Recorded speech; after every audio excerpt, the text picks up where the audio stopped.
الاهلاويه عاملين ايه؟ يا رب تكونوا بخير يا رب. فوز الحمد لله. الحمد لله على السلامه يا اهلي. الحمد لله، فرحه يعني كويسه. الحمد لله ان احنا كجمهور النادي الاهلي رجعنا ان احنا نفرح مره تانية. الحمد لله كده بس اتقل بس اتقل. آه مش كل حاجه فيها فرحه قوي. رسميا النادي الاهلي يفوز على نادي سيراميكا كليوباترا بنتيجه 1-0 بهدف تريزيجيه في الدقيقه 26 بهدف الار2 تريزي جول بمعنى الكلمه اللي احنا بنقولها. ولكن انا عايز اسال حاجه غريبه جدا، يعني اداء النهارده النادي الاهلي كتير مليان فرص ضايعه جدا، وجايز ووارد بنسبه كبيره انه في اي لعبه كره قدم في مصر كلها انه اي حد بيضيع، بس مش بالطريقه دي. هو لسه عماد النحاس ما عليكش موضوع المهاجمين وما عليكش اللي هو الفرص الاهدار، لانه لحد دلوقتي ما حدش متدرب على العمليه بتاعت اهدار الفرص والشغل ده. المهم انك انت كسبت، بس خلي بالك كان سيراميكا كانت حرفيا كانت لعبت عليك كوره واداء ممتاز جدا وفرص قويه جدا لنادي سيراميكا، لكن اديك انت شايف، وانت برضو كنت في اخر الدقائق كنت هتزود الفارق. كان بامكانك انك انت تسجل الفارق بانه يكون هدفين 3 4، بس هنعمل ايه؟ ما عندناش مهاجم عدل من ساعه ما بقى وسام ابو علي مشي من النادي الاهلي واصبح ما عندناش مهاجم. تشكيله النادي الاهلي اللي لعب بيها عماد النحاس كالتالي: 4-3-3. لعب بمحمد الشناوي من ناحيه اليمين، محمد هاني، ومن ناحيه الشمال احمد نبيل كوكا، وقلبي الدفاع ياسر ابراهيم واحمد رمضان بيكهام. وطبعا في خط النص طبعا من ناحيه اليمين بن رمضان، ومن ناحيه الشمال تريزيجيه، ومن نص الملعب مروان عطيه.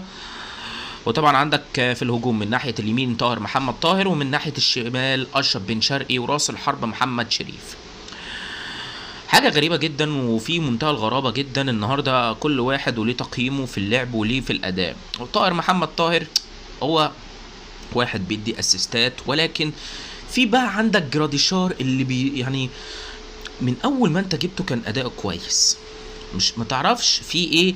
يعني إدارة النادي الأهلي ولا مش الإدارة، عفوا مدرب النادي الاهلي او اي مدير فني يهبط المستوى. سبب هبوط المستوى ايه؟ ما تعرفش ليه السبب ده؟ طب انا ليه بعمل كده؟ يعني ليه اللعيبه المهاجمين عندي بيهبطوا ليه؟ طب ما انا ليه ما اقعدش بقى اعزز في المهاجمين واعمل مهاجمين متميزين، اعمل راس حربه؟ ليه ما ادورش وما الاقيش مهاجم يكون كويس؟ ليه يعني؟ بجد والله انا عايز نعرف. احنا كجمهور من حقك انك انت كنت الماتش ده كنت المفروض تكسب بالثلاثه وبالاربعه على سيراميكا بكم الفرص دي. وسيراميكا برضو اهدرت بكتير اكتر منك كمان، ولكن سيراميكا لعبت عليك ناحيه استحواذ، من ناحيه فرص، من ناحيه اجوان، من ناحيه دفاع، فما شاء الله كويسه. سيراميكا كان الافضل نسبيا من ناحيه الشوط يعني الاول نسبيا، وانت برضو في الشوط الاول كنت كويس، لكن انت في الشوط الثاني في اواخر الدقائق لعبت ولعبه كره كويسه. ما علينا، طبعا انت دلوقتي كسبت، انت المهم كسبت. طبعا بقى عندك يعني تقييم كل واحد. هنبدأ كالتالي بقى: محمد الشناوي كويس.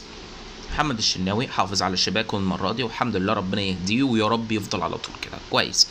هاني محتاج شوية. كوكا برضو، ياسر وبيكهام لا الدفاع مش قوي، يعني بصراحة الدفاع بايظ خالص عند النادي الأهلي. بن رمضان مش في المستوى قوي ومحتاج تعليمات ومحتاج لعب. تريزيجيه لا ار2، والله الله ينور عليك يا تريزيجيه، فعلا شابوه فعلا ليك انك انت بتعمل ار2، بقيت تعمل ار2 ويا رب تفضل على طول كده، بس مش كل مره تسلم الجره في الار2 عشان تكون عارف في الموضوع ده. مره جايه بقى بتجيب اهداف عادي اي حاجه، بس الار2 ما بتظبطش كل مره. مروان عطيه يعني نص الملعب، يعني ما هو انت شايف نص الملعب ازاي كان عادي جدا.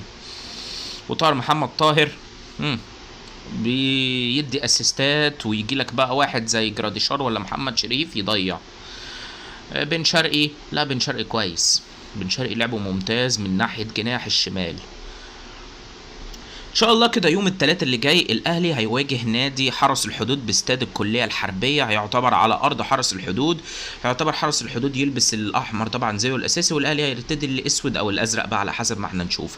يوم الثلاث اللي جاي الساعه 8 بالليل الاهلي في مواجهه نادي حرس الحدود ان شاء الله. واشوفكم على خير باذن الله في حلقه جديده من النسر الاهلاوي 2. سلام.